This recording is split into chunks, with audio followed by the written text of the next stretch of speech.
Hey guys, welcome to my channel, The Alternative Theorist here, where I love to cover fan fictions based on Marvel, DC, Star Wars, anything non-comic related as well.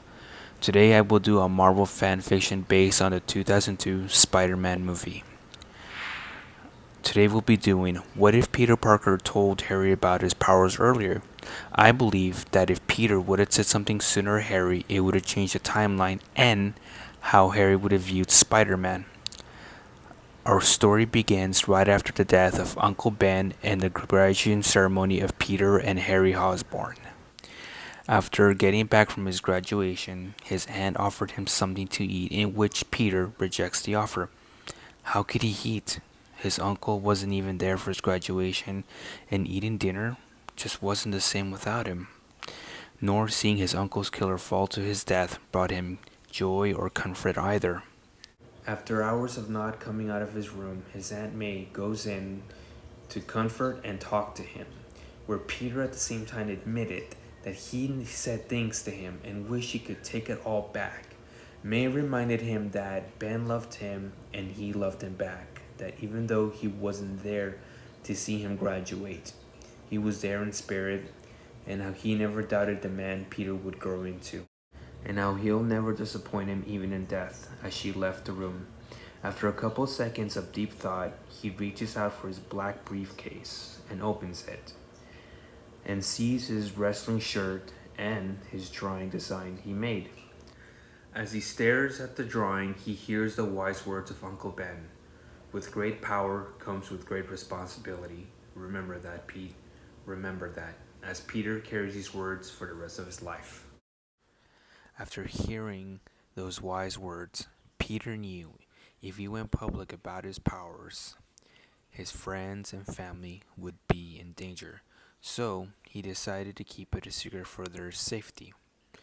But he really wished he could tell someone he could trust and wouldn't run him out.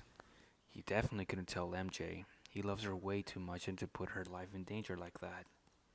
Especially sweet Aunt May.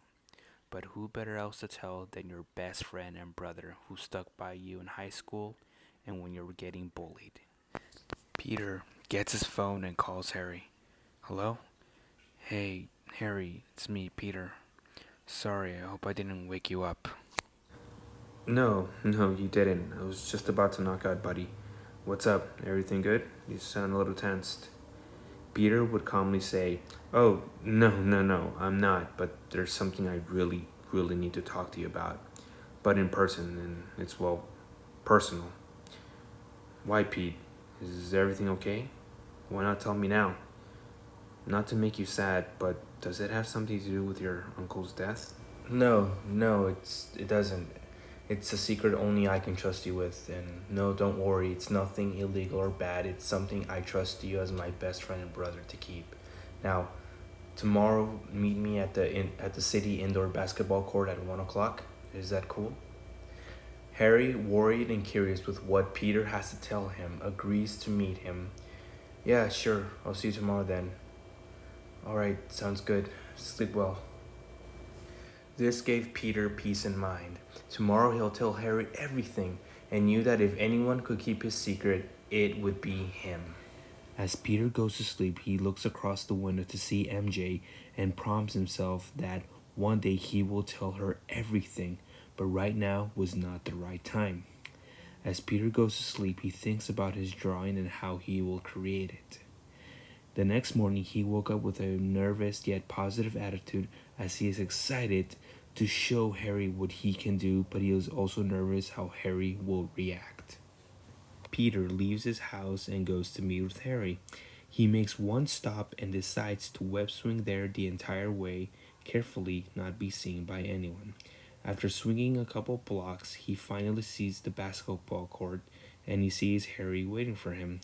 Peter takes one deep breath and approaches him. Hey, Harry, you made it. Yeah, after your voice sounded very deep, so why not? Yeah, sorry, I didn't mean to. It's just this thing that happened to me. It changed me, Harry, forever. Harry smiles a little, not understanding what Peter was trying to say. What do you mean by you being changed forever? Peter, you're not on... What No, no, God, no, no, no, nothing like that. Peter doesn't know how to start the conversation. He sees a nearby Dr. Pepper can and sitting in the bleachers. He whips it to his hand and he gives it to Osborne. Harry, not knowing what to say, he looks at Peter and he wonders how he did that. Peter just looks at him and smiles. And he says, "Now watch this." Peter takes one big jump in the air and begins to do swing all over the gymnasium, spinning around and making a series of tricks in the air.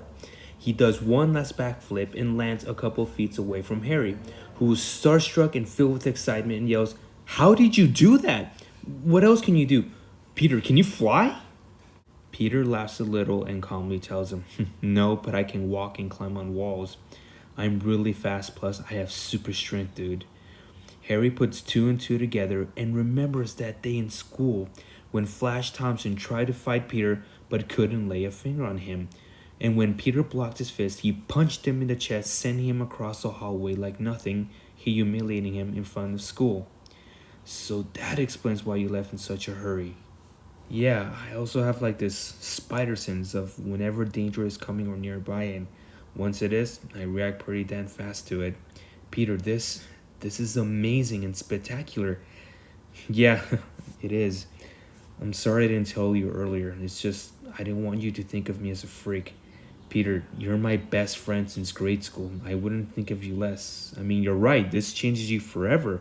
You can literally be a superhero. But who else knows about this?" "No one else, just you. And if you don't mind, I'd like to keep it that way. The less people know, the better. It's just too dangerous. I don't even want to tell MJ or Aunt May for that matter. Please swear to me that you'll never tell anyone about this. I want to keep this under wraps." Harry reassures Peter that his secret is safe with him and he wouldn't even tell his father Norman about it, and would agree that it would be too dangerous for that even MJ and May to know, so it's best to keep it between them. "But Pete, one thing I still don't know is who or what did this to you." Peter stays silent for a second and has a flashback of their high school field trip, and would explain to Harry that when he was taking pictures of MJ, a spider landed on his hand and bit him. And when he got home, his folks asked him if he was okay, in which Peter would just say, "He's fine, he had a bite," as he went direct to his room, leaving them speechless. Peter would go on to say, "I started to get dizzy, and once I knocked out, it's like I slept for a couple seconds. Then I woke up. I felt differently, physically and mentally. I felt amazing, like I was reborn." "I'll bet. Thanks for telling me this, buddy." "Wait, there's another thing," says Peter, looking down as he's ready to tell Harry about that night he went after his uncle's killer. "What, you have another power?" No, no, no. You know about that night my uncle Ben was shot in cold blood?" Harry, in a curious and a worried manner, nods in remembrance. "Yeah, I do. What about it?" "Well, it all started with me telling my uncle and aunt that I was going to the city town library. Then my uncle offers me a ride, and I tried to say no, but he insisted, so I agreed. Let's just say that we argued, and I said some things I wish I could take back. So after he dropped me off, I didn't go to the library." "Where did you go?" asked Harry. Peter spent an entire hour telling Harry everything that happened that day. He lied to his aunt and uncle about going to the city town library, when in reality he went to go compete in a wrestling match for 3 minutes to get $3,000 against the famous Bonesaw, but ended up getting 100 for lasting in 2, leading to the guy getting robbed by some punk, which Peter didn't bother stopping him, and it resulted in his uncle's death, and goes on how he blames himself for it. Harry reassures Peter, "No, Pete, it's not. Don't say that. It was an unexpected thing. You couldn't have possibly known it was going to happen," says Harry as he hugs him in comfort. After that conversation between them happened, a couple of months have passed by since Peter told Harry, and Peter would be fighting crime comfortably. Although May and MJ didn't know he was Spider-Man or what he was up to all the time, he was at least happy that his best friend did, and Harry himself would be helping Peter out sometimes whenever he sees or hears of a crime that Peter wasn't there to witness or didn't know of. He would have him on speed dial, and over time the two would become like a duo. And when Peter creates his iconic spider suit from the drawing design he created and decides to call himself Spider-Man, Harry would love the idea. And in this alternative timeline, he wouldn't hate or dislike Spidey since he knows it was Peter from the very beginning. Hey guys, thank you so much for making it through this video. If you made it through this video, you are truly ace. Please like and subscribe, share my video, help me get this through across the cyber world, the internet, however you want to call it. Tell me how can I improve my videos. This is my very first one. I do apologize if you disliked it, but please help me out. And there's a lot of what if ideas. Like I said, I want to cover Marvel, DC, Star Wars, and many other non-comic related things. Please tell me what I can do. I really hope you enjoyed the video. It's not the best one. It doesn't have the best quality you've ever seen, but you know what? This is my first one. I'll admit I'm actually pretty proud of it. But you know what? Tell me how I can improve my videos and what I can do to make it a lot better. Like I said, I'm actually using the iPad, and well, I guess you can say it's an easy way. And like I said, like, subscribe, please help me out. And I'll admit, I'd like to give a shout out to Star Wars Theory, Star Wars Elseworld, and Miss That Parts. They're the ones who inspired me the most. Subscribe to them, man. Their what if videos are badass, and it inspired me to do mine. But you know what? I gotta get out. Please like and subscribe. I hope you liked the video. Have a nice day and keep your heads up.